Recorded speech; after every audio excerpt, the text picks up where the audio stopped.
Nesta videoaula você vai aprender como buscar dados em um vetor. Nós falaremos sobre a busca sequencial ou busca linear. É a forma mais fácil de buscar dados em vetor. Quando se fala em algoritmo de busca, a gente quer encontrar a primeira ocorrência de um determinado elemento no vetor. Existem variações disso, a gente pode, por exemplo, imprimir todas as posições em que um elemento aparece, mas nessa aula nós vamos falar apenas desta abordagem, que é de encontrar a primeira ocorrência de um elemento. Aqui eu tenho um vetor de 19 posições, portanto indexadas de 0 até 18. E pensando em um algoritmo de busca para este vetor, se eu quiser, por exemplo, buscar o elemento 10, esse algoritmo tem que me retornar 6, porque o primeiro lugar onde o elemento 10 aparece é a posição 6. Então ele pode imprimir para o usuário, por exemplo, que 10 está na posição 6. Se eu quiser buscar 50, perceba que não existe o elemento 50 no meu vetor. Então, neste caso, ele tem que retornar para o usuário que o elemento 50 não está no vetor. Aqui, esse -1 é simplesmente para indicar que não está no vetor. Esta abordagem de imprimir ou de retornar a posição em que o elemento aparece pela primeira vez é muito comum em algoritmos de busca. No caso da busca linear simples ou da busca sequencial simples, a gente precisa percorrer o vetor elemento por elemento até encontrar o elemento que a gente está procurando ou até a gente terminar de percorrer todo o vetor e constatar que o elemento não está lá. Por exemplo, se eu quiser buscar o elemento 10 neste vetor aqui, olhando, eu sei que o elemento 10 está aqui na posição 6, mas o computador não é capaz de escanear tudo como nossos olhos fazem. Então, a gente precisa analisar posição por posição deste vetor e procurar o elemento 10 a cada posição que a gente olhar. Logo, a gente pode criar uma variável com o valor 0, que é a posição 0. Essa variável vai apontar para a posição inicial do meu vetor. E eu comparo se o elemento da posição 0 do vetor, no caso este 0 aqui, é igual a nossa chave de busca. A gente chama de chave de busca o elemento que a gente está buscando. Neste caso, não é. Então, a gente incrementa esta variável em uma unidade. Ela estava na posição 0, agora está na posição 1. Na posição 1, o elemento é igual a 10? Não. Então, eu incremento novamente. Nesta nova posição, o elemento é igual a 10? Não de novo. Incremento novamente. Agora, 0 é igual a 10? Não. 7 é igual a 10? Não. 8 é igual a 10? Não. 10 é igual a 10? Sim.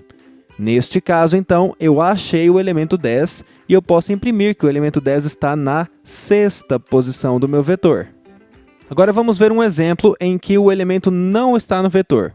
Por exemplo, buscar 4. A minha variável inicialmente vai estar no começo do vetor, posição 0. 0 é igual a 4? Não. 2 é igual a 4? Não. 1 é igual a 4? Não. 0 é igual a 4? Não. 7? Não. 8? Não. 10? Não. 5? Não. E a minha variável vai ser incrementada mais uma vez. Ela passa a valer 8 e não existe a posição 8 do vetor.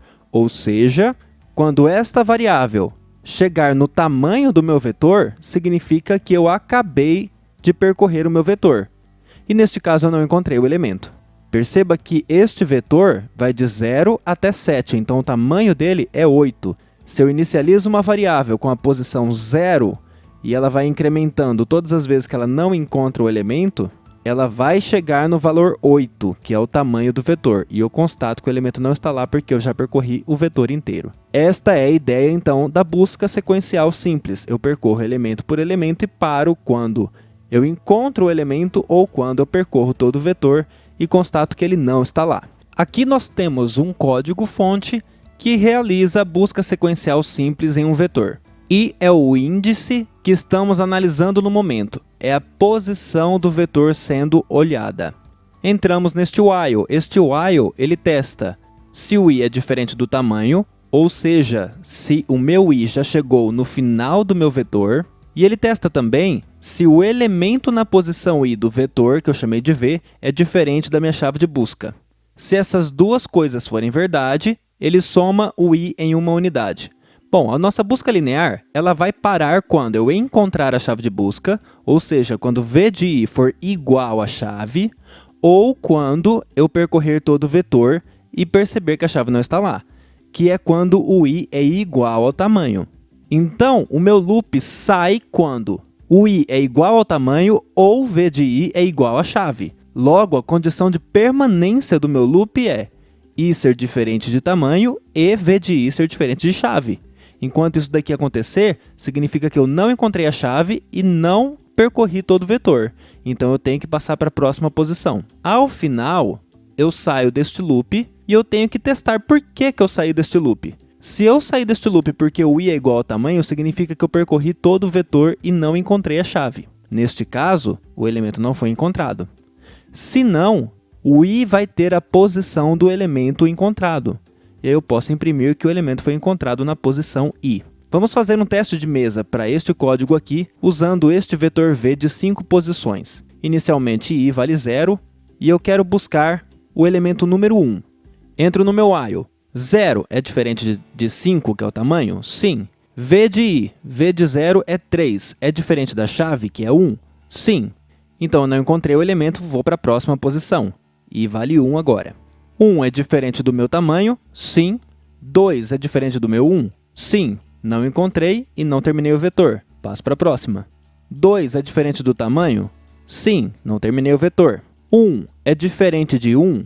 Não. Então, eu saio do meu loop, neste caso, com v de i sendo igual à chave. E aí eu testo, i é igual ao tamanho? Não. O i vale 2, o tamanho é 5. Então, significa que eu encontrei na posição i. E ele vai imprimir para mim que o elemento foi encontrado na posição 2, neste caso. Agora, um exemplo em que o elemento não está no vetor. Quero buscar o elemento 4. I está na posição 0. Não terminei de ver o meu vetor. 3 é diferente de 4? Sim. Então, o i vai para a próxima posição. I vale 1. Ainda não cheguei no final do meu vetor. 2 é diferente de 4? Sim. Passo para a próxima posição. Estou na posição 2, não terminei o vetor. 1 é diferente de 4? Sim. Passo para a próxima posição. Posição 3, não terminei o vetor. 0 é diferente de 4? Sim. Passo para a próxima. I é igual a 4. 4 ainda é diferente do tamanho do vetor. 7 é diferente de 4? Sim. Ando com i mais uma vez e agora o i vale 5. 5 é igual ao tamanho. Então, eu saio do meu while, porque esta condição aqui falha. E aí ele testa, i é igual ao tamanho? Sim. Então, o elemento não foi encontrado. Neste programa, eu quis simular uma situação mais parecida com o mundo real. Porque no mundo real, a gente não sabe exatamente quantos elementos estarão no vetor. Na maioria dos casos, pelo menos. Então, o que eu fiz aqui? Eu defini um vetor v de tamanho máximo 20. Eu inicializei esse vetor com valores menos 1. Então, inicialmente, eu tenho o vetor com 20 posições, todas elas com valor menos 1. E aí, eu dei para o usuário a opção de ele me informar quantos elementos ele quer adicionar ao vetor.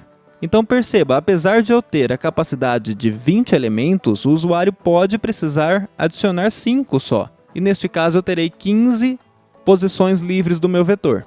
Agora, se eu quero fazer uma busca neste vetor e ele tem apenas 5 elementos válidos, para que eu vou percorrer as 20 posições do vetor se eu posso percorrer apenas os 5 primeiros elementos? Se eu percorro tudo isso, eu estou desperdiçando o processamento. Então, o que eu fiz aqui neste caso? Eu coloquei uma variável chamada posição livre que indica a posição de inserção dos elementos no vetor. Toda vez que eu for inserir um novo elemento no vetor, eu insiro nesta posição livre. Então, inicialmente, a posição livre é 0, eu insiro na posição 0.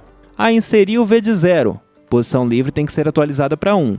Inseri o v de 1, posição livre tem que ser atualizada para 2. Por que isso é importante? Quando eu estiver fazendo o meu algoritmo, eu não preciso ir até o tamanho n do meu vetor, que é 20. Eu testo aqui se o i é diferente desta posição livre, porque é só até ali que eu tenho o vetor válido. Então, aqui eu inicializei o vetor, perguntei para o usuário, informe a quantidade de elementos que você deseja adicionar. Essa quantidade eu chamei de n. E aí eu peço para ele, informe os n elementos. E li esses elementos e os adicionei no vetor v, sempre na posição livre. Inicialmente ela é 0, leio V de 0. Ela vai para 1, leio V de 1. Vai para 2, leio V de 2. E assim por diante. Então eu estou lendo N elementos. Quando eu sair deste for, a posição livre vai estar exatamente com a próxima posição livre do vetor. Aí eu perguntei para o usuário, olha, informe o elemento a ser buscado. Chamei esse elemento de chave. Li essa chave e fiz a busca sequencial simples. Inicializei o i com 0 e testei. Enquanto o meu i for diferente da posição livre, e enquanto eu não encontrei a chave, somo 1 na posição. Ao final eu testo. Se o meu i for igual à posição livre, significa que eu não encontrei o elemento.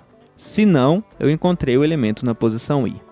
Aqui eu apenas não testei se a quantidade de elementos que ele quer é menor ou igual a 20, né? Seria ideal testar isso. Eu estou assumindo que eu vou colocar um valor menor ou igual a 20. Vou mostrar aqui o programa funcionando. Informe a quantidade de elementos. Quero adicionar 8 elementos. Informe os 8 elementos. 2, 0, 3, 4, 5, 6. Na verdade, tem 65 e não 6. 70, 10. E agora ele pede o elemento a ser buscado. Vou buscar o 65. Ele encontra o 65 na posição 5. Vamos ver se está correto? Posição 0, 1, 2, 3, 4, 65 está na posição 5. Agora vamos buscar um elemento que não está no vetor. Quero adicionar só 3 elementos. 2, 4 e 7. Quero buscar o elemento 10. Ele não foi encontrado. Agora eu quero mostrar uma coisa muito importante deste algoritmo aqui. Imagine que ao invés de eu testar isso daqui, ó, se i igual a posição livre, eu imprimo não encontrado, se não, eu imprimo que ele encontrou na posição i. Imagine que ao invés de fazer isso aqui, eu faça isso, ó. Se V de i igual a chave, então o elemento foi encontrado na posição i. Se não, eu imprimo que não foi encontrado. Será que o meu algoritmo vai funcionar corretamente? Você pode parar o vídeo e pensar um pouquinho aí. Bom, eu saio deste while quando eu termino de ver o vetor e percebo que a chave não está lá, ou quando eu acho a chave. Aqui eu estou testando se o elemento é igual à chave. Se for, eu imprimo que o elemento está na posição i. Imagine o seguinte cenário. Eu inicializei o meu vetor com todos os elementos menos 1. Suponha que eu adicionei agora 5 elementos para esse vetor, e nenhum desses 5 elementos é o elemento menos 1. Aí eu informo, olha, eu quero buscar o elemento menos 1. O que se espera que o algoritmo retorne para mim? Espera-se que ele retorne que o menos 1 não está no vetor, porque eu não informei o menos 1. Os menos 1 que estão lá no vetor são elementos inválidos. Neste caso, o meu i vai sair com a posição livre, porque eu terei percorrido todo o vetor válido. Só que nesta posição livre, que é a posição em que eu poderia inserir um outro elemento, estará com o elemento menos 1. E neste caso, ele será igual à chave. E aí eu imprimiria de maneira errada que ele foi encontrado na posição i. Vamos ver isso? Quero informar 4 elementos, 2, 3, 5, 1. Quero buscar o elemento menos 1. O elemento foi encontrado na posição 4. Posição 0, 1, 2, 3. Na posição 4, eu já não tenho elementos válidos. Eu tenho simplesmente o menos 1 porque eu inicializei o vetor com valor menos 1. Então o algoritmo errou neste caso. Logo, é imprescindível que esse teste aqui no final seja este daqui. Se eu cheguei no final do vetor, não encontrado, senão eu encontrei na posição i. Se você gostou desse vídeo, se inscreva no canal, clique em gostei aqui embaixo e compartilhe o vídeo com seus amigos. Não se esqueça também de ativar o sininho de notificações para ficar por dentro dos nossos novos conteúdos. Um abraço e bons estudos!